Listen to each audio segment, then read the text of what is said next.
All right, from Western North Dakota, the men and women in blue are coming back at you. We're straight off the cuff here with episode 27. Good morning, Lieutenant. Hey, top of the morning to you. How you doing? Doing great. First episode here of the new year, 2026. Yep. Coming in second month, early February here we are. But it's, we actually had a really good, successful holiday season here in the department. And kind of got some things settled here. It's always a little busy in the administration wing with new budgets and new things. So we put some pet projects away a little bit this morning, and we're going to kind of talk. We got a really special guest here, but before we'll kind of talk a little bit about some goals we got moving forward and this year. And we'll talk some crime trends from last year and just some different things. But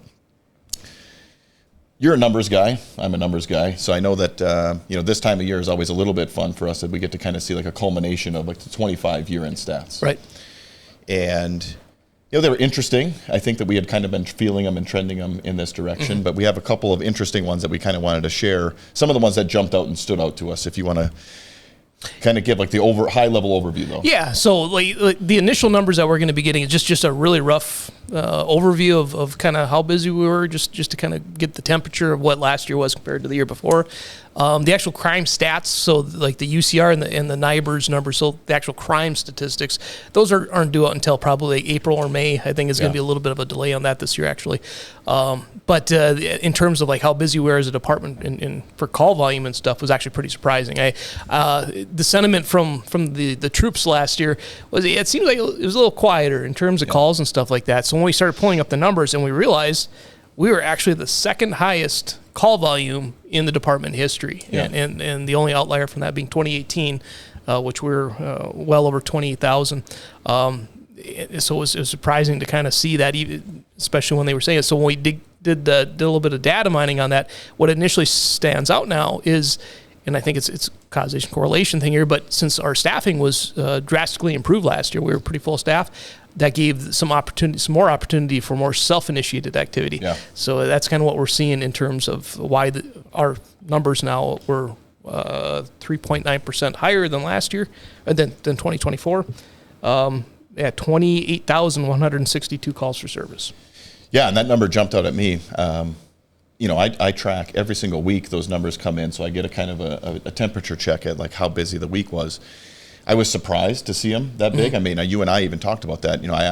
I knew we were going to be close, busiest, right, in recency time, probably even ever, when you think about the growing trend. But we did have that 1 year before COVID started to slow us down, but we're now fully on the ramp up.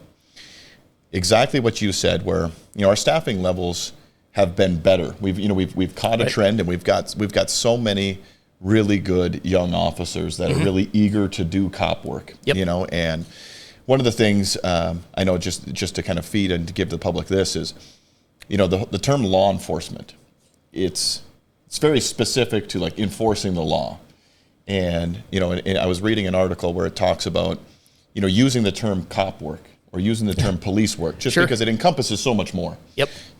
How many guests have we had on here where it's like, well, enforcing the law is 15, 20, 30 minutes out of your day, possibly. The rest of it, you're doing so many other things. You're responding to mental health crises, you're going to schools, you're doing giving talks, all kinds of stuff. And this group that we have is so eager to do all of it. And across the board, when it comes to the self-initiated stuff, we're watching good trends. We're watching, our warrants, when they come out, they're getting served in timelier fashions. Our traffic stop numbers has helped us decrease some of our accidents that we've seen here in town. We're watching, some of the proactivity levels inside of the schools are increasing. Our footprint, we're able to do a little bit more with our staff. But some of the really interesting stuff was like the one that jumped out at me the most, domestic violence. When I ran these numbers, and I shared this already with you, LT, but I figured we'd be down a little bit, calls for service wise, and I didn't realize it would be to the degree it was. Exactly, right.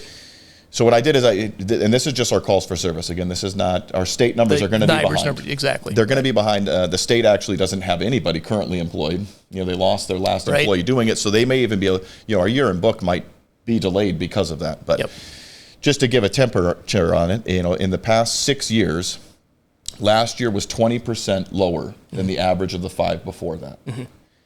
That's considerable. When you look at a community our size and the fact that we were able to shave off mean, we almost shaved off nearly 100 domestic violence incidences that we had to respond to.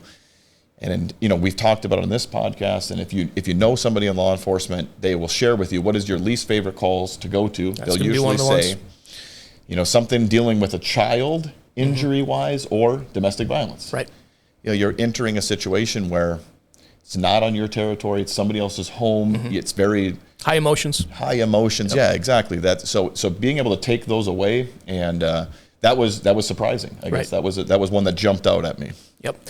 Who knows the causation behind that either? I know that's going to be one of the follow-up questions. I'm sure, like the media is going to be interested in why such the drop. I'm not sure. Yeah. If you know, the stressors of COVID are finally starting to diminish. I mean, the economy is starting to turn around considerably. So you know, who knows exactly what individual thing, but that is a comforting sign to see. It is. And ultimately, you know, we do report when it comes to crime trends.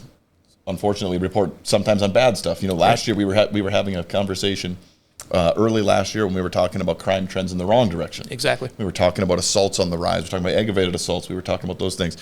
So we don't necessarily have the answers. We're here just kind of providing this is what we know. You know, we don't have all the answers, but another one that jumped out at me, and this one makes perfect sense, and we can kind of explain this one, is search warrants. You know, search warrants are something that the public, you know, they probably assume that we do to a certain degree. You take our numbers from 5-6 years ago, we were executing 75 to 85 search warrants roughly a year.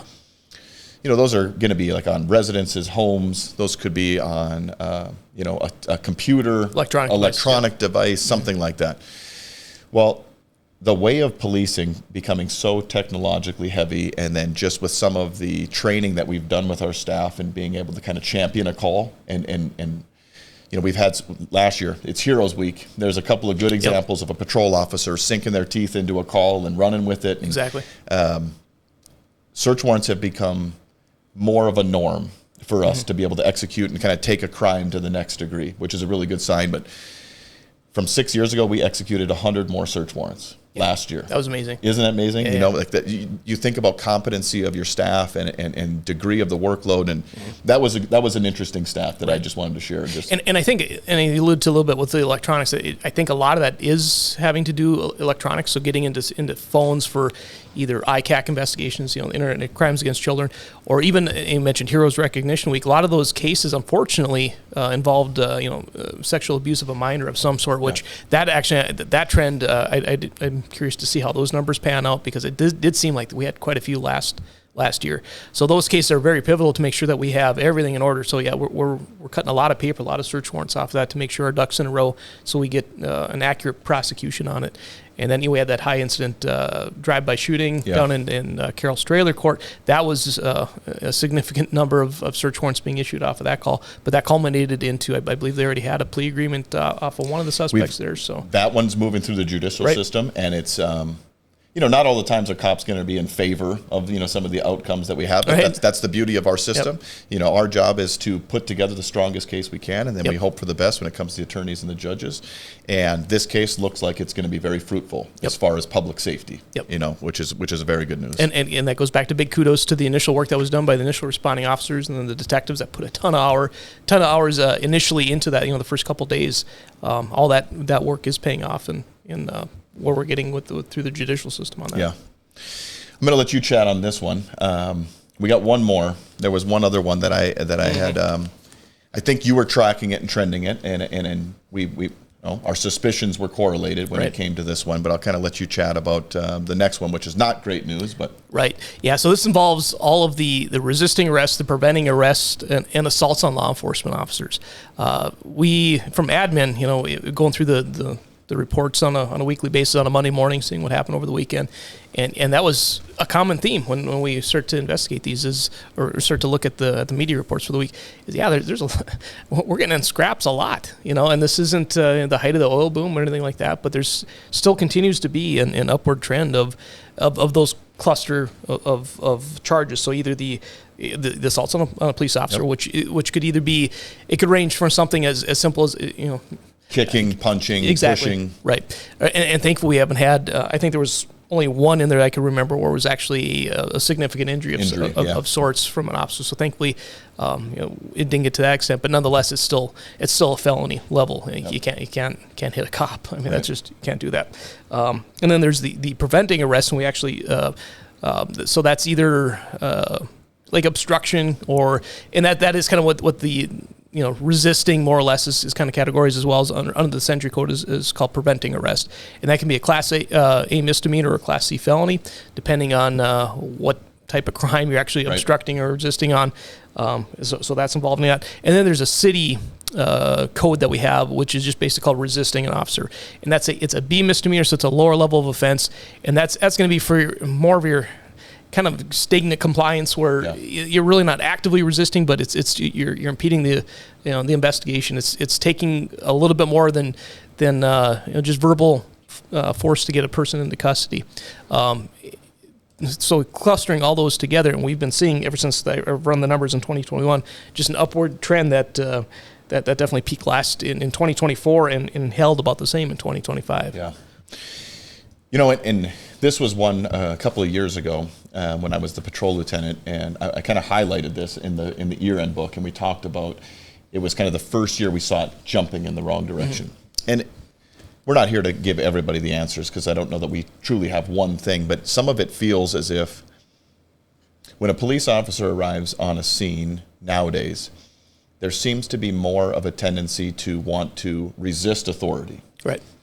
And it's making the job of our officers substantially longer and more difficult because this adds in extra charges, extra paperwork, extra processes.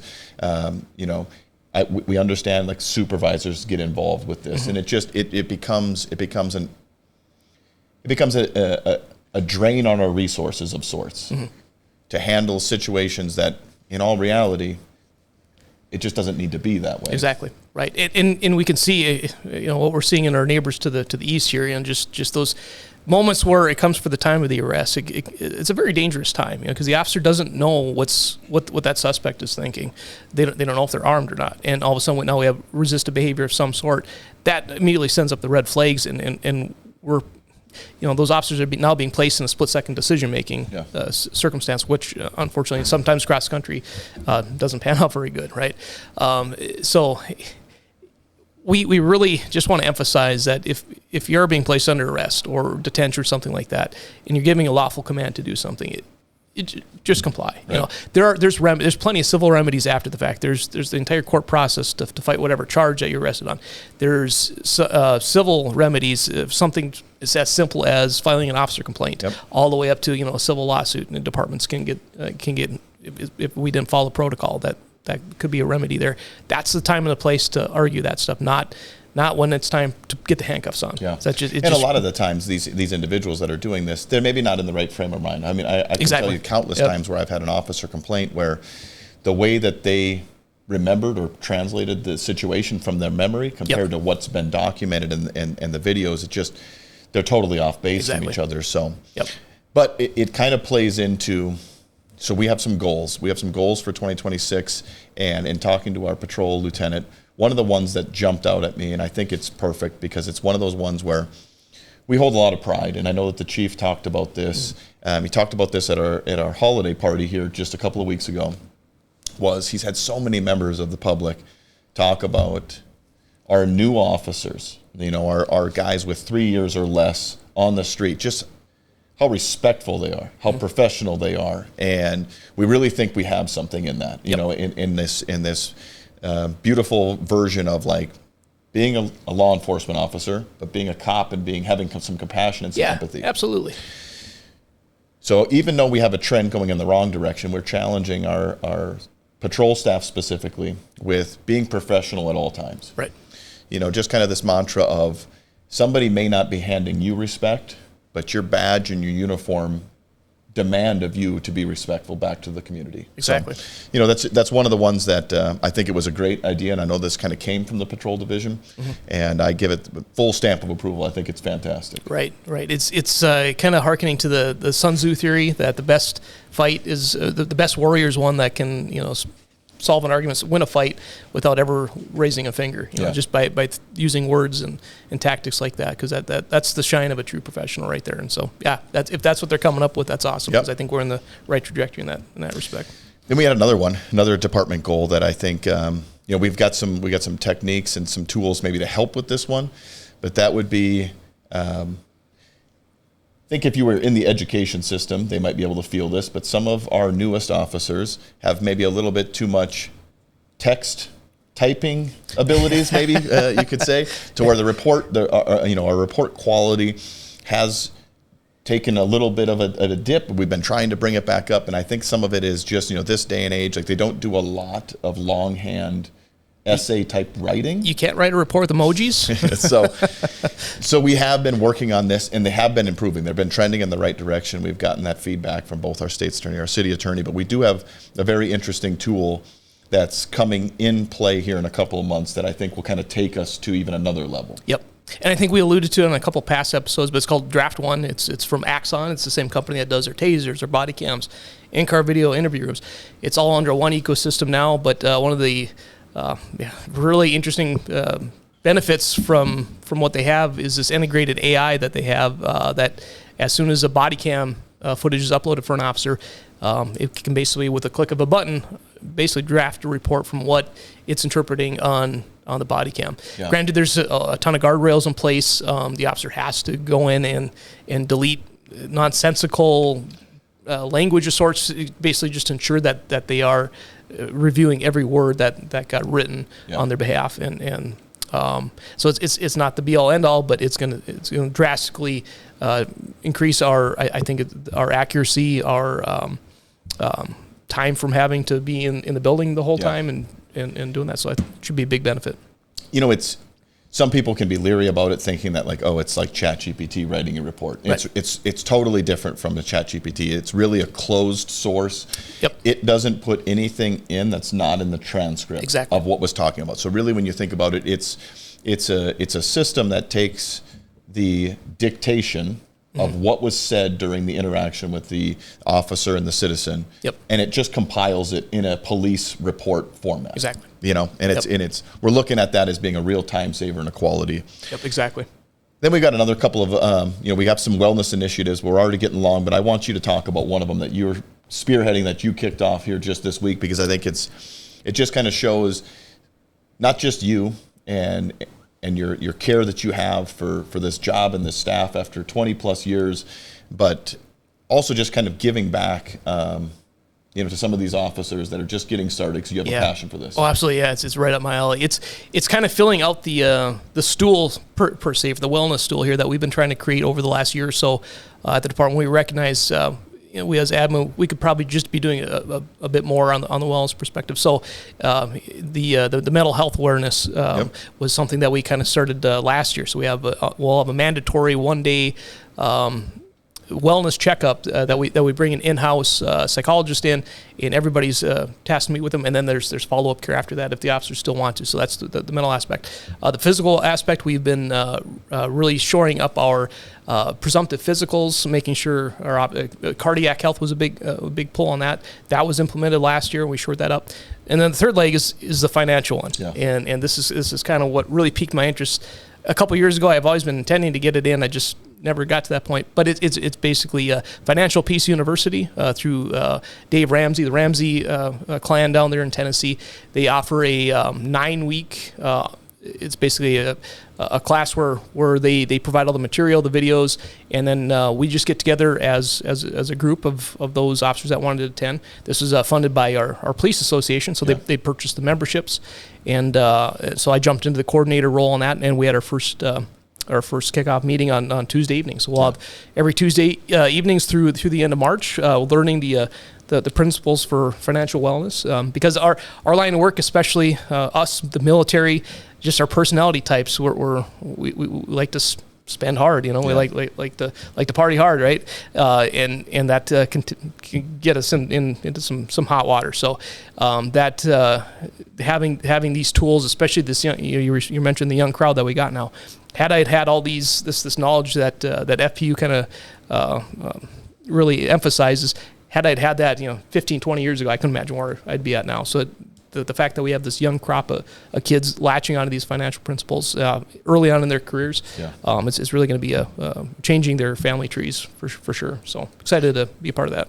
Yeah, and I mean, I think the entire department owes you a big thank you. You know what I mean? Like the fact that you saw this and, you know, it wasn't like somebody necessarily came to you and said, hey, do this idea, but you kind of saw it and you wanted to make it your own, and you're kind of filling in a gap.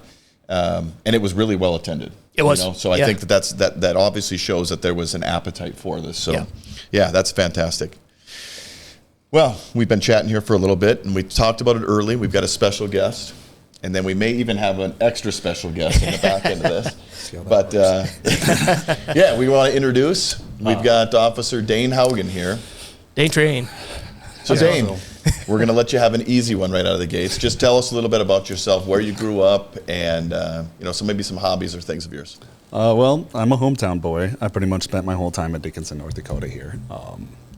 Yeah, actually, my whole time, almost. I ended up going to high school here, played a couple sports here, football, did basketball for a little bit, not really my favorite sport. And then track, I threw. Running's kind of overrated in my mind. But and then after that, I ended up attending DSU for a little bit. Okay. I'm not the most scholarly individual that is out there on the planet. So you're the one that we're talking about with these report writing issues? Yeah, probably. I've been known to get an email or two throughout the days, not the weeks. So, yeah, my supervisors are always on me like, that doesn't make sense. And I was like, yeah, I know. I don't know how to make it make sense. So I need some help on that end of things. But yeah, then I ended up going to Lake Region to attempt to finish at least a 2-year degree. I mean, I believe I actually have the college credits to almost get a 4-year at this point. But while I was at Lake Region up there, COVID happened, and then everything ended up separating, and classes were online. I'm more of like an in-class person. Like that's just how I learn a little bit better. I can't do the online stuff. I got too many distractions, you know. It's like, oh, I got a PlayStation. Oh, I got this. So I could just do all this stuff while I think I'm listening, you know. And it didn't really work out like that. But after that, I ended up going and working at the jail here in Dickinson for about two and a half years, I'd say, roughly. And after that, I mean, I think I spent that whole time applying here at the Dickinson Police Department just when you guys had openings, but it was super competitive back then. I mean, you guys would have like 1 or 2 openings. They had a group of just great guys, and it was hard to sneak in, you know, which is good. I mean, first job that I've ever applied for and got turned down, so that was a huge learning point in my life. You know, like you think everything just goes your way up until then. But hobby-wise, I like to hunt when I can. Used to be a big snowboarder, but my sports career didn't really do my joints nicely, so I try to stay away from them. I like to say I got the joints of a 70-year-old in a 26-year-old's body. It's not a good thing. So. But yeah, that's kind of a quick rundown of how we got to where I'm at right now. Nothing too crazy. You mentioned Lake Region State College. Did you actually attend the peace officer course there? No, I didn't. I was planning to, and then the whole COVID thing happened, and it kind of threw a wrench in the plan because now I'm back home, you know, with my parents. I'm trying to like keep up with college, and then I was just like, well, I could do the whole peace officer thing, and then I saw the jail had openings. They always typically have openings, and I was like, what's a better way to learn how to deal with difficult people that cops deal with on the street all the time than to work at a jail? Yeah. Yeah. And the reason I bring that up, it's a shameless plug for my alma mater. I'm a Lake Region State grad, so they have the peace officer training program up there. And can you maybe highlight just the different type of pipelines that if people in your position like you were, the different types of pipelines to be able to get into law enforcement in North Dakota? Yeah. So there's, like you said, you have that peace officer course up there. That kind of helps you keep your options open at like the most. Like if I would say like you don't know where you want to police yet, you want to see if policing's for you, like whole 9 yards, like you can go ahead and go do that, and you can still keep up your post license afterwards by attending different courses and classes. So it's not that big of a deal while you make up your mind of like, do I want to be a big city cop? Do I want to be a small county cop? Do I want to be I still consider Dickinson a town. I don't really think it's a city. I've seen some cities. This is nowhere near. This is like one of their suburb neighborhoods, you know. So there's that route, and then there's obviously the route where you apply for an agency and they send you to the academy.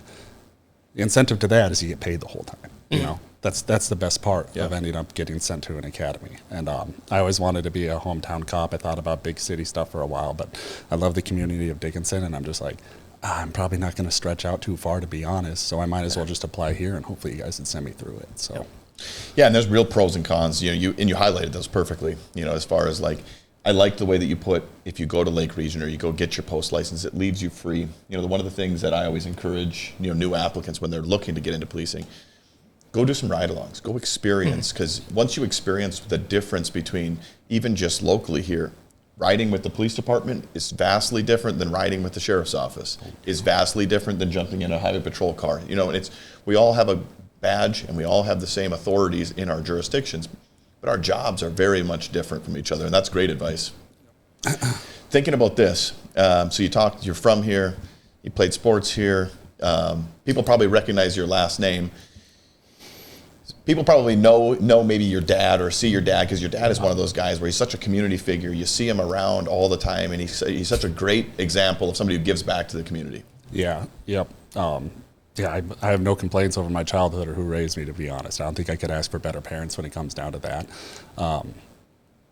Like the last name, my dad, Rick, he was in the National Guard for 20 years, 21, 22 years, just the way like the split ends up happening. Went over to Iraq in early 2004, I believe, came back 2005, or it might be 2003 to 2004. I was like 4 years old. I can't remember now. He tells me all the time, and it's just... And then you're out. So on top of that, he was a social worker. So he got to deal with, I'd like to say, a lot of the same stuff we get to deal with. Yeah. But mainly he's either calling us or we're calling him to show up somewhere, and then he's like doing his best job or not. But throughout the National Guard, he kind of did a lot of community events for them. I got to do a lot of cool stuff growing up. Got to go to Louisiana, stuff like that, just for the National Guard, and it was a blast. But and then now he participates in the city council meetings. So he's on planning and zoning. Planning and zoning. I'll let him know that you knew that too. Yeah.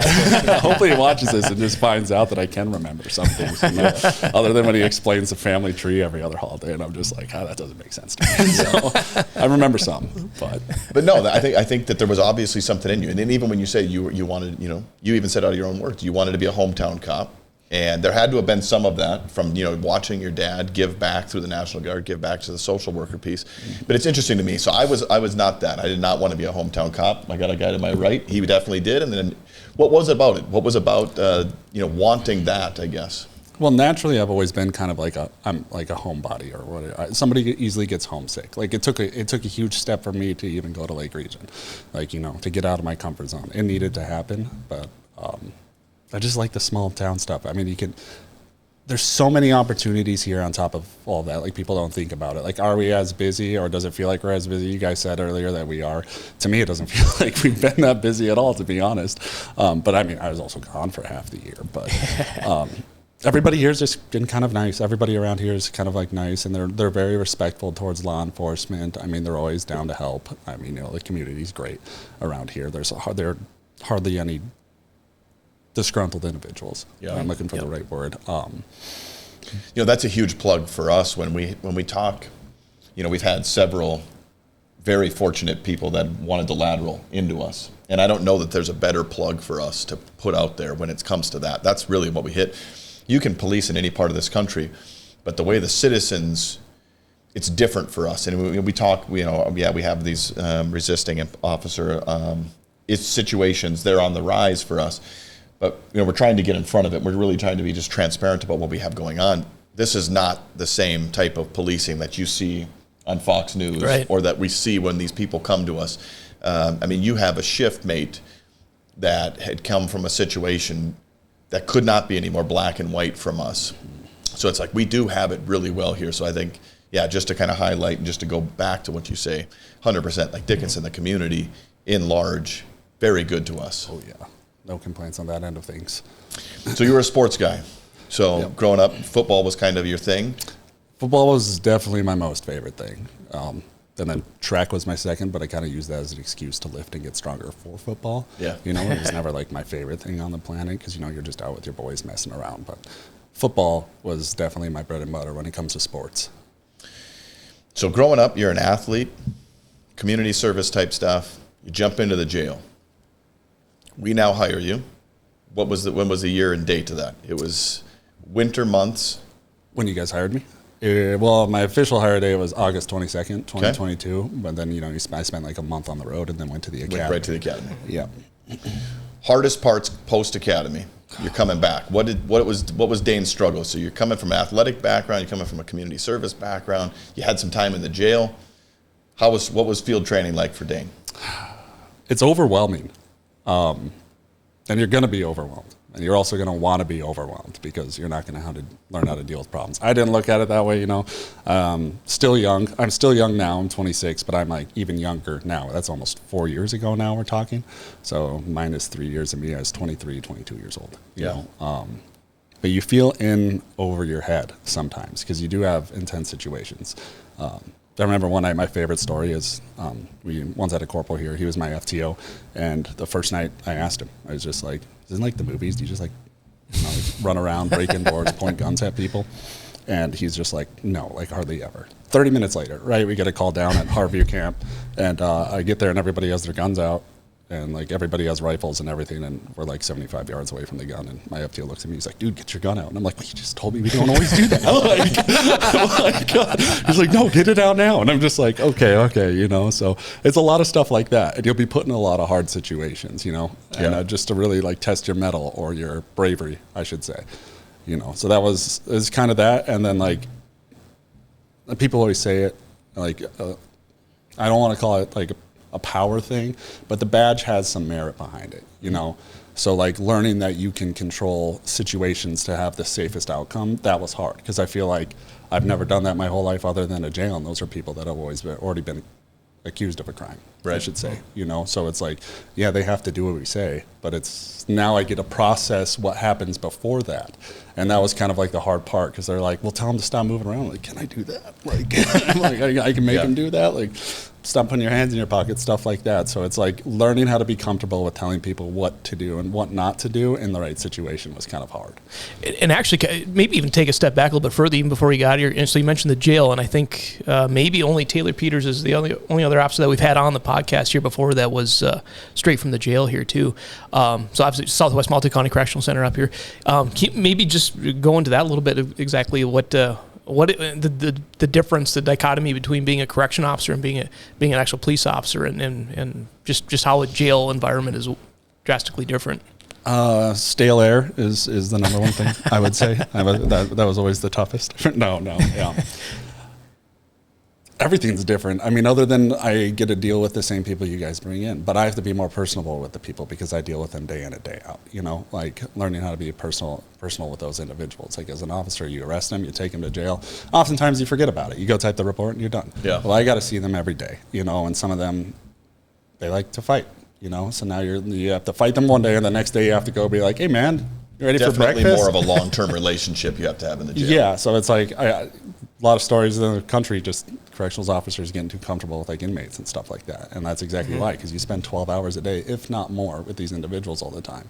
But you have a lot more freedom as a cop than you do as a correctional officer. I don't think you can proactively correctional officer. I'm not 100% sure if that would be a thing or not, but yeah, but as a cop, like you're out there looking for stuff, doing stuff all the time. And the corrections officer, you're on a schedule, and you're just, this is what we do right now, this is what we do in 20 minutes, and then, you know, you guys had a ridiculously productive shift when I was there, and they were on my flop, and it was like every 5 minutes, man. Yeah. I'm just like, I'd receive one person, and I was really good at it. I'd try to get you guys in and out as soon as possible.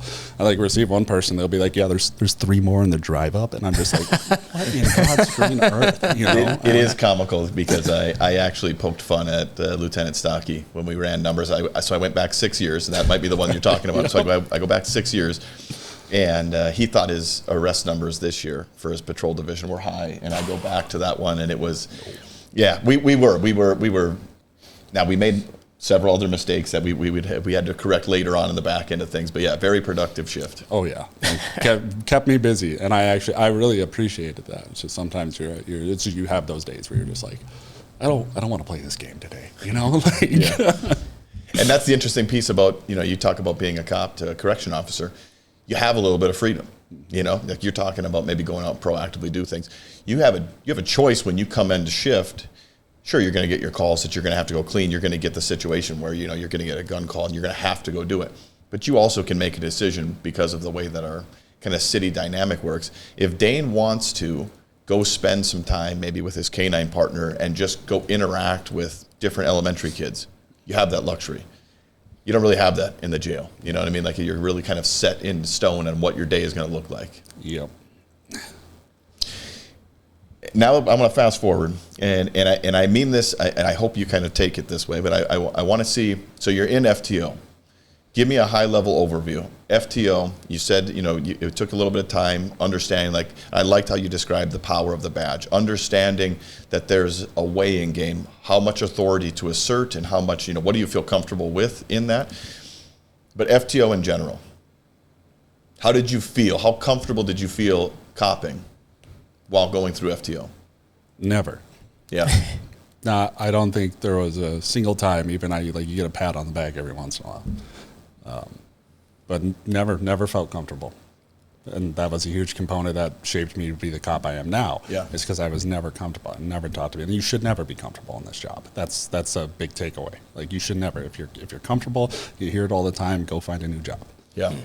And no, I love the way that you answered that, because I would not put those words in your mouth, but that's fantastic. And the reason I say that is because it did not take long from you to successfully complete FTO, and you start progressing now on your own, and you're doing solo police work, for it to be like this massive polar shift in an officer, that we've seen.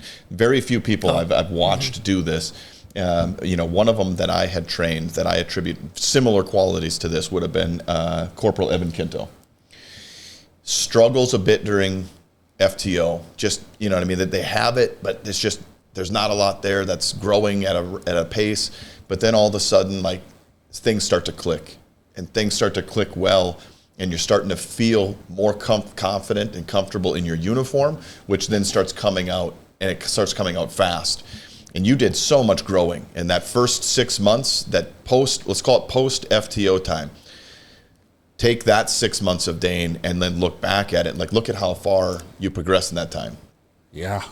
And hit landmarks and dreams that I didn't think I wouldn't even imagine that I would have hit in the time frame that I am now, a 3-year cop. Yeah. And what do you attribute that to? Oh man, it could be so many things. FTO, you never, it's like you learn a lot, but you learn too much. And then like sometimes it's like you just learn too much and like nothing makes sense, And then once you come out of FTO, it's like, all right, I always tell recruits they have one of two choices when you get out of it. You go out and you get yourself in uncomfortable situations. You do your job. You look proactively. You do everything. You do a little bit of anything that you can possibly and mainly capitalize on the stuff that you're uncomfortable doing. And that will just make you a better cop as it is. So traffic stops always made me uncomfortable when I was on FTO. I'd get out of FTO and I would do 5 to 10 traffic stops a day, if not more sometimes, and just get out there, interact. You deal with so many difficult people. You never know who's going to be in that driver's seat. Difficult situations, DUIs, and then I never knew how to we call it chasing warrants around here. So I'm like, I'm uncomfortable doing it, but I want to do it because I know all these people from the jail, So then I'm like, well, I'm super uncomfortable doing it, but I'm just going to do it.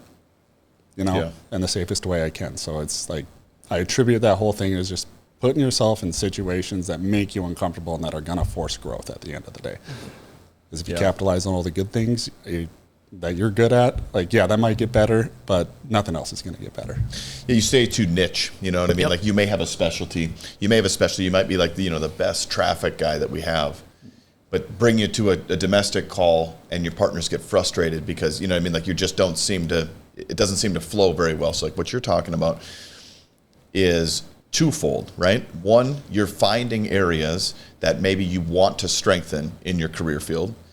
And then the other one is you're jumping into the deep end and you're forcing yourself to do it. And I think that's great advice. That's absolutely perfect advice for new cops. When we talk about it all the time, it takes you probably 9 months to 12 months before you're handling your own call load realistically. But then there's probably another 12 months in all reality before you even know what the heck you're doing or before you start getting good at this job. So it's like you really got to wait for that time frame. But by waiting for that time frame, doing it in the way that you force the uncomfortableness, it'll pay off. You know what I mean? Like iron sharpens iron, and just putting yourself into the fire. I think that's great advice to give to somebody. Let's talk about the last couple of years that you've been with us, and because you said you hit some milestones, you hit some goals that you didn't even think of that you were going to hit. What have you been able to do and accomplish here in your short time so far? Oh man, I would start off with like the most random one, because I mean I'm 6'3", I weigh about 240, 250 now, so I'm a dude, or classified as a dude to a lot of people. I shouldn't call myself a dude. That's a little self-centered, because there's sometimes where I'm not a dude, you know. But I'd say like the most random one was being a field training officer. That was always a goal, but that was like a goal that I thought was going to be like a 5 to 10 year goal, because I mean, you're just always learning so much in this job. So that actually got moved up to being close to a year and a half, little over a year, that I ended up going to FTO school. And I believe at a year and a half, I had my first trainee, which turned out to be the best blessing on the face of the planet, even though it was the most frustrating thing that I have done my entire life. Yeah. You know, next to canine. But at least, you know, you can play with the dog at the end of the day. You can. Yeah. You don't want to play with your field no. Go fetch. Not at all. Yeah, go get this. Sometimes you just want to say go fetch and drive off, but like you can't. So that one was weird for me, because that was a goal that I had. I just didn't imagine it would happen so fast. But you know, people come and go, find different jobs, can't do things anymore, and sometimes you just have to do things to try to fill in a spot. Rise to the occasion. Yeah, like the most important slot at an department, I would say, is a field training officer, like hands down. And not saying I'm great at it. There's a lot of great FTOs out there. It's just, we need those, and you need to apply yourself to do it so that you can train your backup officers to do the best they can. You know, one of the most important qualities that a field training officer can even have is passion to want to do it. I mean, I really do believe that you may have all the knowledge in the world, but if you don't have a passion to want to give it to somebody in the way that they can ingest it, because what you said earlier is you said you're getting so much information, sometimes it's not sticking. Well, whose job is that to make it stick? That's the field training officer. You know, so like when you talk about adult education, you even said you don't do well when it comes to sitting behind a screen or virtual learning. You had to get your hands in it. And it's like some people, that might not be their thing. You know, maybe somebody is, okay, I just need to watch it. Now I'm going to go do it. So you're having to find out, all these individuals are wired differently. You're trying to figure out what makes this person tick and how do I give them all of this information. And actually, I wonder if you can do us a favor here, because I'm trying to think of prior guests. I don't think anybody's really actually explained our FTO process here. Can you take a couple minutes here and just kind of work it through how we do our FTO here at DPD? Yeah. I mean, we have our first, is it 2 weeks with you? Yep, 2 week onboard, yep. Where you kind of like cover like the baselines, your policies, your taser stuff. Get tased if you're cool, I'd say. Don't skip out on it if you want to be Nobody a cop. has, Nobody will let you live it down. Right. You know, like that, just like the very basics, your firearm qualifications, and then getting that limited license because you need it so you can be on the street policing in uniform with a firearm and all that stuff. After that, typically people go to the academy. Sometimes they spend like a week or two with their primary FTO, or like a week or two riding along and just observing before then. But then you go to the academy, and then you come back, and that's where it really begins, right? So like, as an FTO, like my number one motto is, if there's a call and we're available, we take it. Because there's only one way you're going to learn. And I know like some people can learn by reading stuff on the computer, but I'm going to tell you right now, reading stuff on the computer, like I believe formally there is no college degree on the face of this planet or computer learning software that will be able to teach you street cred, street 100%, smart, stuff like that. Yep. How to deal with people in and out. Nothing's ever going to go planned. I think I had one thing go planned in my entire career, and that was Richardson, and somehow that went planned, and the last thing I thought that was going to go planned. But nothing ever goes to plan. So you can't just soak up a book and then get out there and be the world's best cop. That's not a thing. So we get you out there, we get you hands-on. It's a lot of, we'll say phase 2 is a lot of, I call it me. I'm like a dad and they're like a 4-year-old. There you go. Yep. You know, I'm kind of like just pulling them along and being like, no, we're going to do this. Like we're going to, I don't care if you don't like it, we're doing it. You know, you need to get used to it, just that exposure. And I'm guiding them through things. I'm helping them learn, answering questions when it comes up. And you have to be severely patient, and so do they, which is a lot of times people miss out when they're on FTO. It's just that patience. It's going to take you a while. It's never going to be easy. And you're covering a lot of like high frequency, low risk stuff during this phase, right? Yep. If I wouldn't say if you're lucky. I had my share of interesting events while I was on FTO, so that probably attributed to how I am now. You know, the fortunate piece of that, like, you know, we've seen several officers that have gotten, I call it lucky too, but when you get lucky and you you almost get thrown to the fire and get some of those low frequency, high risk events. If you take it the right way and realize that this isn't the entire job, but you're almost force fed so much information that you just can't get. There's only so much you can do virtually or so much you can do through, strategically planning it, but you're 100% right. And I remember your FTO, you got to experience a lot of unique situations that you maybe even haven't gotten to redo yet. No, not even close. I will never, hopefully, I shouldn't say never. I should Knock on wood, yep. have to chase somebody around on New Year's Eve who's swinging an axe everywhere. And then cat calling us from his balcony. That was funny. I was just like, does this happen all the time? And Sergeant Frederick's just like, no. Something wrong with them. I'm like, all right. But I mean, and I have to attribute stuff to them because they're not only is your FTO a great resource on FTO, you're learning from so many other people. And I was very grateful and thankful to have 5 to 10 year cops fully in stock around this department because they're also a part of the FTO process. Yeah. And they know more than, if they were still around, they'd know more than me. I'd be asking them questions and guiding my whatever training I get next through it, But yeah, so that's that first 4 weeks. Sometimes these phases take longer and on. So generalized 12-week program. Yep. It never goes that way. Some people finish at 10. They just have the greatest gift on this planet to just consume knowledge, never forget what they're doing, and just work through things, which I'm jealous of. But sometimes it takes 12. Sometimes it takes 14. We have our remedial phases, Sometimes it takes 20. It just depends. As long as you're applying yourself and you're trying to learn and you're showing that effort, we're not just going to be goodbye. Well said. That's exactly what you said is really what so good for people to hear is as long as you're progressing. It may not be going as fast as what ideally the program takes, but as long as we're watching skills start to culminate and move on in the right direction, we've had individuals that have been on FTO. I mean, just last year we had an individual that had been with us for 15 months before they finally got cut free from training, but we kept seeing progression. And now look at them, and it's similar to kind of a Dane thing. It's now all of a sudden things are clicking and we're working in the right direction. But yeah, well said. Phase 3.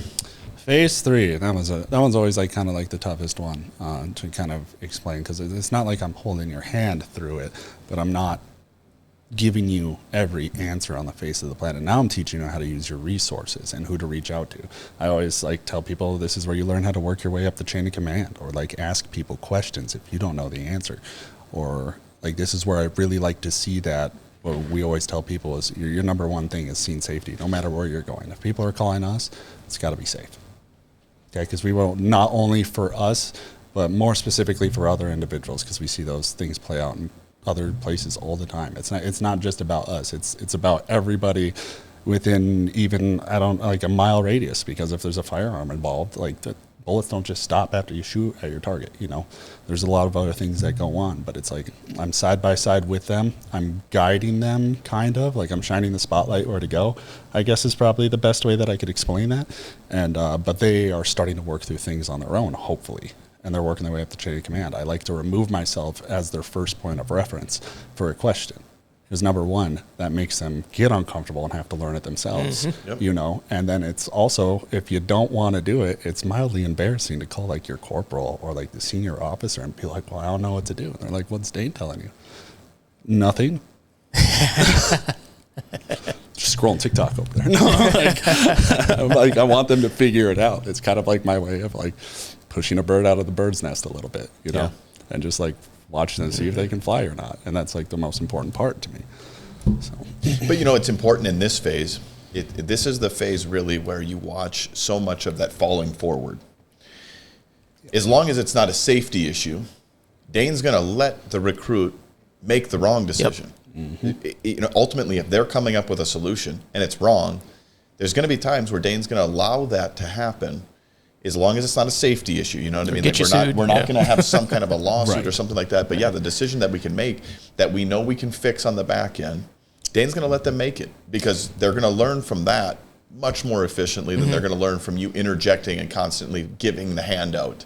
Yeah. And that's a tricky game. It's tricky because, and this is where I struggled with probably the most, Mikey, when I was an FTO back in the day, is I loved your analogy of like the dad with the 4-year-old, because like that was how I would train. It's like you see this mistake coming up, you watch the mistake happening, and you're like, nope, not going to happen. Yeah. Let's just do it this way. But there's some guys helicopter parenting. Yeah, there's some guys that are so good at that, and it was, I would just, my patience was never as good as what some of you guys had when it came to FTO. But yeah, that was forced patience. And then now I got all the patience in the world from K9 school and everything. But it was a gift in that form, I guess. And I learned a lot while being an FTO too. But no, exactly. It's fall forward. That's like the number one motto you hear around here. If you're going to fall forward. Yeah. Sometimes you can fall backwards, very seldomly, and sometimes, like there's just things that happen. You can't control everything. You're human at the end of the day. You're going to have moments where you fall backwards. But you just got to get back up and you got to go forward again. Yeah. And hopefully trip forward next time. That's perfect. No, you've done a great job explaining the FTO, and I know that we have another event that happened in between what I want to jump to, which is a pin you're wearing. Jumping on the SWAT team was a big event. But it would be a disservice if we don't jump in, because I want to spend some time on this. Yep. It was about last year at this time that we had a selection process. So I want you to talk a little bit about the selection process and what we're talking about, and ultimately, what did your year last year look like? For SWAT in general, getting on it? Talking about K9 now. Oh, Sorry. K9. Okay, all right. I tried to blaze past SWAT, and that didn't work. Man, honestly, it was one thing I always dreamed about doing, but I didn't know when it was going to happen or not, because we just lost Norman, I believe, yes. And he retired. Didn't lose him, sorry. But he had retired, and eventually it was like a year later that I believe that's when the opening came out for K9. Something I always dreamed about, so I was like, well, even if, I'm only a 2.5 year cop at this point, like, might as well shoot my shot and get my name out there, because who knows, in 5 years, if Cᴜғɣ retires, then I can put my name in again and hopefully get it. But yeah, it was an interesting process. I mean, it's kind of like getting a job here, but you're kind of trying to flaunt your skills a little bit more that you've earned while you're here. So we had that, I believe it was, I can't even remember at this point, was there one interview? Yeah, we had one interview. I want to say it was with Jaden Peters, who was our K9 coordinator. Yep. And myself and Chief were in the room chatting with all the applicants. Yep, and it's kind of, you guys are just asking all these questions like, this is a huge workload, and I'm just like, well, I would like to believe I knew, and it's not as easy as owning a dog, obviously, and I thought I knew that before, but I guess I just had to learn it again. But yeah, we had that whole process, and it took, I think, a while. Like, you have a little bit of a home visit to see what the home life is like, and at the time I lived with a friend of mine, and he had a fenced-in yard and everything, and I was just like, it doesn't work here.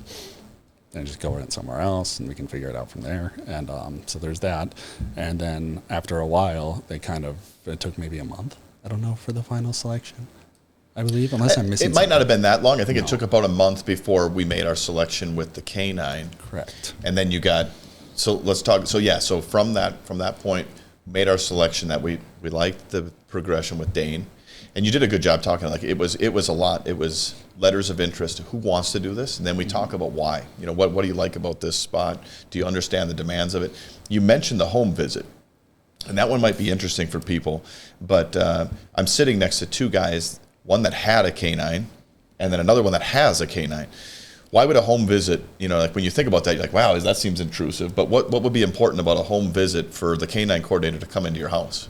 Number one, these are very, very expensive forms of police equipment, and that's how it's phrased out there in the courts and everything. This is my furry companion. Yeah, at the end of the day, she's still department issued equipment. But I mean, what, $16,000 for the dog? I believe it was somewhere up there. Like, I'm responsible for that, and the K9 coordinator has to make sure that I'm going to be able to provide the needs. And on top of that, she's in Malinois, and they have their own whole set of problems. You think you can get a fence tall enough? No, there's no fence out there that's tall enough. You might need like one of those raptor enclosures from Jurassic. There you go. There you go. We need to invest in some of those. Yeah, exactly. There's another 20,000, right? It's just, but yeah, so that's like super important that you're going to be able to provide. You're going to have a yard to run the energy out. Thankfully, I live kind of out in the country now, so I got a field, but just be able to provide for that dog, make their life comfortable, because they're expensive. Make sure I can provide. I'm not going to be putting her in a closet somewhere, and just make sure she's all maintained and ready for work every single day. Yeah. And so you before I get to this, actually, so you get married up with your partner, and it's Frida. So you get married up for Frida. What did that look like? Your first time putting your eyes on your new canine partner. What did that look like? Oh God, I was terrified. There's just something in those eyes. The first time I saw her, she's just like staring at me with her head sideways, and then everybody else's dog is barking, and Frida's just staring at me with her head sideways, and then she just starts biting at the cage, and everybody else's dog's just barking, and I'm like, oh no. It was super nerve-wracking. I mean, I got sent to Minnesota by myself to go pick up this super duper expensive police equipment, and it got worse too. I don't even know if I told Jaden this, but he might be mad. No, he won't. It was kind of funny. Frida slipped her collar as soon as he handed me the leash. Okay, and then that's got to be nerve-wracking. Yeah, and then she saw a car for the first time, so we just laid on the ground. So I went and just picked her up and put her in the back of my car. It's like, oh. And then the main canine guy that buys them and like distributes them or sells them was like looking over at me, and he's like, "You're going to be a fun one to have in class." And I was like, "Listen, man, you just handed me the leash. Like, this can't be my fault." Right? He's like, "It is though," and I'm like, "I guess, all right." But super nerve-wracking. I mean, she doesn't know anything. She's like a feral hyena at this point. She ain't gonna listen. She smelled awful, because they just flew over, and it was I had to fight a rock out of her mouth on the side of the interstate because it took her out to the bathroom, and I didn't know she scooped one up into her mouth, and it was pretty big, probably not that big, but she was holding it because they're smart, and I had to put my hazards on because I just heard grinding. And I pull over, and there I am on the side of the interstate with like this brand new dog in a headlock, and I'm like trying to get this wrestling a rock out of I'm getting bit, I'm bleeding everywhere, and I'm trying to get this rock out of this dog's mouth, and it's just not working. I'm like, I don't know what I'm doing right now. I do remember that story. I remember hearing from Jaden. He's like, "Hey, Dane's got the canine. He's on his way back. He's already been bit," and I'm like, "Well, we got a good dog, I guess." That's what. Because at this age, she's how old, and where did she come from again? She's almost 2. She'll be 2 the 27th. And at the time that you picked her up, she was how old? 1. Just turned 1. So she was she's still a little spitfire, but take that times 10 with no training. Yeah, just terrifying. I put her in the kennel when I got home, and I was like, I need like 4 hours away from you, or I'm going to lose my mind. I'm like, I don't even know what to do. And I'd go let her out, and she would climb up on like a cabinet somewhere and just stare at me. And I'm like, get off of there. Well, she doesn't know what off or anything means at this point, so she's still just staring at me. I'm like, oh gosh. Do I call Jaden? Or an exorcist? Yeah, right. It's like animal control. But yeah, no, it's quite the process getting the dog for the first time. And I think Mikey had said it, but you mentioned it to the listeners too. You said that she flew over. So she's not an American citizen. No, she's a native Slovakian. Okay. From Slovakia, all the way overseas. That's where they are bred through very selective genetic breeding. I ended up reading up on it just for fun and to improve my knowledge on things when people ask questions. And it is highly selective breeding and testing that these dogs go through before they get sent over here. Or chose, well, number 1, sent over here. Number 2, chosen. Yeah. So, yeah, because there's a process. You talk about the investment. Before you had gone over there, we actually sent Jaden over there. We wanted him as our canine coordinator. He's had a couple of canines now. We wanted him to kind of put his expertise, and he wanted to really evaluate the different animals. Then we also allowed the kennel to have a choice too. It's like, hey, this is what we would like to see in the canine. We really wanted to find a blend. We had it in Cᴜғɣ, and it's not easy to find, but we have it in Cᴜғɣ, and we have it in Frida. We want a blend where they can do the police work, but then on National Night Out or Skate with a Cop, we want them to be able to interact with the public also. And it's so much trickier than people understand to have a dog with that kind of temperament. And we've been super lucky, because I remember the first time I met Frida, and we're in the lobby of our public safety center here. And you mentioned her smell. That was one of the first things I thought of. Like, holy smokes, this thing smells like a homeless person. But there was, when he talks about her, and you say the exorcism thing, jumping on things, there wasn't 1 second of the time when I saw her where she did not jump in and around or all over like all the couches, and you were like, wow, this dog has an insane amount of energy, and literally does not know a word. Didn't know her name at the time. No. And I think that was like probably a week or 2 before you took off to Minnesota then to spend. How long did you spend with her in Minnesota getting trained? 14 weeks. 14 weeks in a hotel room with this creature. Oh, that was a nightmare. So from that 14 weeks though, Okay. So what are some stuff that you do? And then what also on the back end of it, what type of creature did you bring home after 4 weeks or 14 weeks? Sorry. She still had her spunk, but completely different. Number one, because you're over there and you're day in and day out, like you're doing different things. Actually, things that in lieu of tracking, which is a whole different beast when you're learning how to track. Like that is still working on it. Who knows when I'm going to figure out 100% how to handle that leash or whatever, so I don't upset Frida and disrupt her from a job, because that's a huge thing. Like everything else is actually kind of really easy for the most part, like surprisingly easy. Like getting them to learn scents and all of that, which is like the first 2 weeks, is there's like learning the scent. They're going up to these boxes, finding the box with the scent.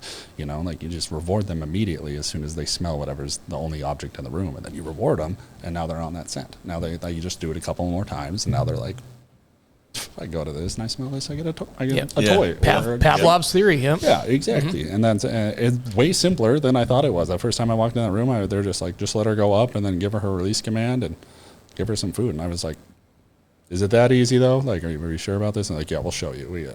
Whatever, dude. Like, these are people that have had like 3 or 4 dogs, so they're just like new people.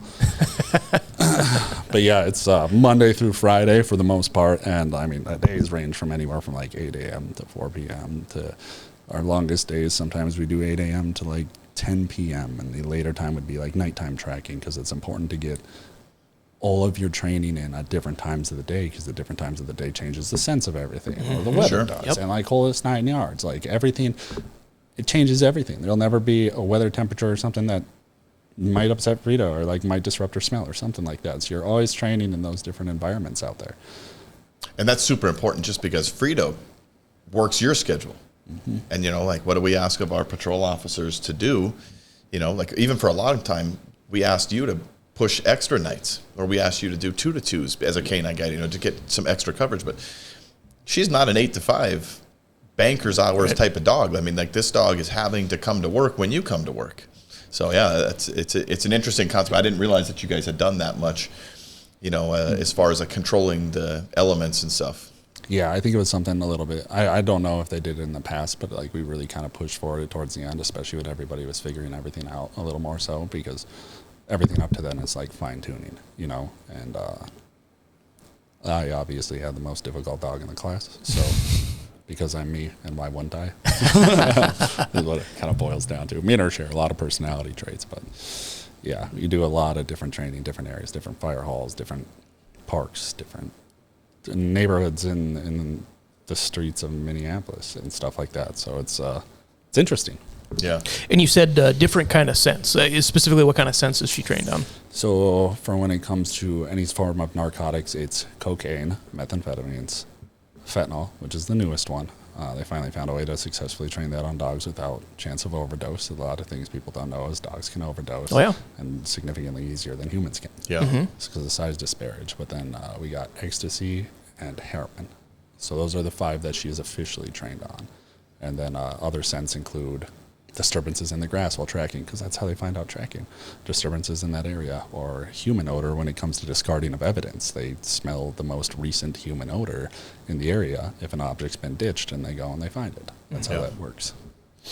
And how does that, when you're handling the dog, just maybe kind of walk through what are you looking for when you're running a dog around a vehicle, or even like tracking and stuff like that, trying to find an article and stuff? What are you looking for in the dog? So a lot of people, they believe that like a sit or like a bark or like this is like that go for signal. It's actually like way, way different. You're never gonna really have that. Like that's perfect scenario. Great nose, perfect conditions for like an odor to escape anywhere. Then they'll sit. If they can find the source and get as close to the source they can, they'll give their final alert. But you're not just looking for that. There's a lot of different things that go on, from how her breathing changes from her normal like sniffing to like all of a sudden she's going to sound like a little piggy when she's picking up on something, you know, and then her body language, like the way her tail works when I do dope work with her, like known hides and stuff like that, watching how her tail works when she's getting closer to the odor, because that'll change, or the way her head snaps when she's just like, oh wait, it's back here, come back here, we're going back here, you know, like stuff like that. So you're looking at everything.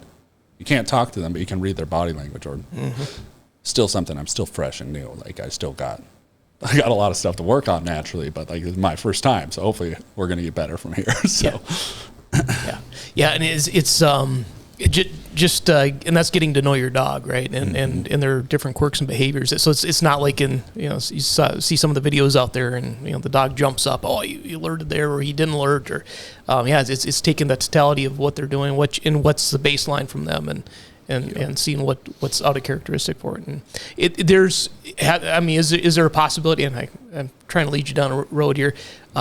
So you get an alert on a vehicle, you're searching, you end up not finding anything. And a lot of people say, oh, the dog false alerted and all that stuff. Is it really a false alert? No, actually. We got a lot of people in town that regularly use in their vehicles. And a lot of these older vehicles that they have those old seats that just hold every odor. You can probably smell the McDonald's and the cigarette from 1990 off of their seat if you really wanted to. So it's like when they use in the vehicle, or they just used in the vehicle sometime that day, like there is lingering residue and odor that will stay in the vehicle. So there are going to be times where the dog's just like, no, it's here. I know it's here. Like, but you're sticking your nose into a chair, and then I'll ask them like, hey man, have you used recently, or had anybody here? Well, I had this guy in here. And there's okay. Yep. I'm like, that makes sense. I was like, you know who they are. So yeah, because the dogs, and he mentioned, like, even for a human, they made like the McDonald's from 1990. I love that. But a dog's nose is exponentially more powerful than humans. And I've heard stuff that you could, like a blade of grass. If you snap a blade of grass, to a dog, it's like us smelling, everybody mowing their lawn all at once. But it's just from that one blade of grass. It's crazy how those dogs can work. I found it. I mean, I'm not a canine guy, and I've gotten to have some on my shift, so I get to see some of the crossover. But the way that you were describing learning your canine and watching her work, what is the training hours? Outside of your 14 weeks when you're always with her, you obviously had to really get to know Frida then. Yeah. But just on a day-to-day basis, because she lives with you. She's a tool that you're comprised of. Like, what does it look like being a canine handler? Is she a dog when you're off work? Are you doing training type stuff? How often do you train at work? Things like that. It kind of depends when it comes to the off work thing. If I'm going to do it off work, I rely on some of the other handlers in the area to be like, hey, we're doing this today. Do you want to come out and do this? But a lot of times at home, I kind of just let her be a dog. We'll run around in circles in the yard for 12 hours, and she has a favorite Frisbee that she likes to play fetch with. So we got that. But training hours wise, I try to fit in something, once or twice a week, because dogs can burn out just like humans if you do too much. So you have to find that happy medium that keeps them sharp, keeps them going, and you're not working them too hard, because even though it seems like she has infinite energy, you don't want her to get bored of what she's doing. Right. This is lame. But home, I try to let her be a dog when I can. The big disparity between how I let her know what's going on and what's not is if she's loading into the back of my truck, we're going to play. If we're at a park somewhere she hasn't been before, to expose her to different areas, because that's important. If she's getting a squad car, it's time to work. And they know the difference. And people don't give them enough credit, but they know. Like when she was getting fixed recently, every time I take her outside, she'd jump up and hit the side of her squad car. Like, I want to go to work. Go back to work. Yeah, she's like, I want to go to work. You're boring me. And I'm like, you're actually boring me because we had to go through this, but whatever, But yeah, so it's a lot of time in and out. I have to run her twice a day, probably, if not more. Sometimes she's got too much energy, or she'll tear stuff apart. And yeah, it's a lot more of a workload than most people think it to be. Yeah. Mm. Yeah, it's just, I find that interesting. It's like I'm a pet owner. I have dogs, but it's such a different relationship, and you can see that if you've ever interacted, with a canine handler and their canine, that bond that you have with those dogs and those canine handlers, it's just something really special and really unique, and it's very cool, I guess. And I think now, if any, there might be the best time for us to possibly introduce our new guest and let you guys kind of finish the interview together. Yeah, we'll see if she sits for us here. But so hang tight. We'll be right back.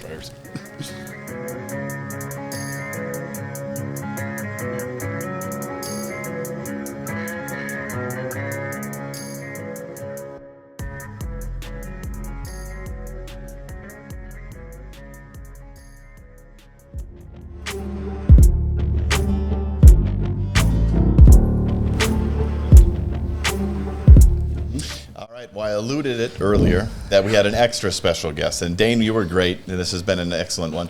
We've been talking about Miss Frida. And she's sitting so nice for us, like she's ready to talk right into the microphone. But Dane, welcome your furry companion here to the podcast. Well, this is Canine Frida, and when I say her name, you'll see her just really lock in because she's just like something about to happen. I don't know why she's sitting like that. That's a new one. She's got her hand up on the table. Yeah, she's ready for this interview. You need to leave that, honey. You can have that later. I know. We tried to do this with Cᴜғɣ. I know the first episode, it was a no-go. So she's doing amazingly well here. So it's good. But so overall, we've talked about your training. We've talked about some stuff. But how about this? As an actual dog roommate, how has she been? Has she wrecked some things of yours? Is she a good partner? She's looking at you very intently right now, like you better answer right. She really wants her toy, but yeah, she's also been known to outlash, depending on what words I say. She's not a bite dog. Thank somebody, or else I would have been injured by now. But leave it. But right away we had a rough turnabout for us being roommates. Frida, I know you're all anxious. Okay. Thank you.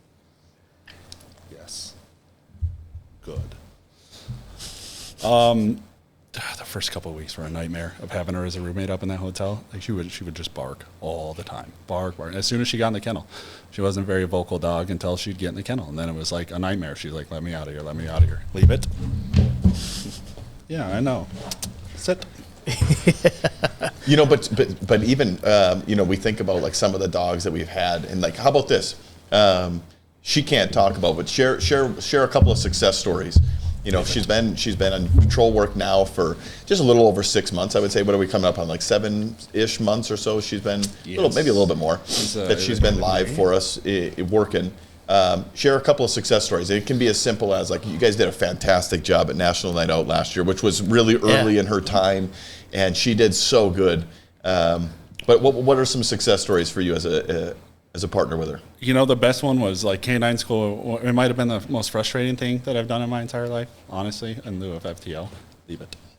Yeah, I know you really want it right now. You're all nervous. But leave it, honey.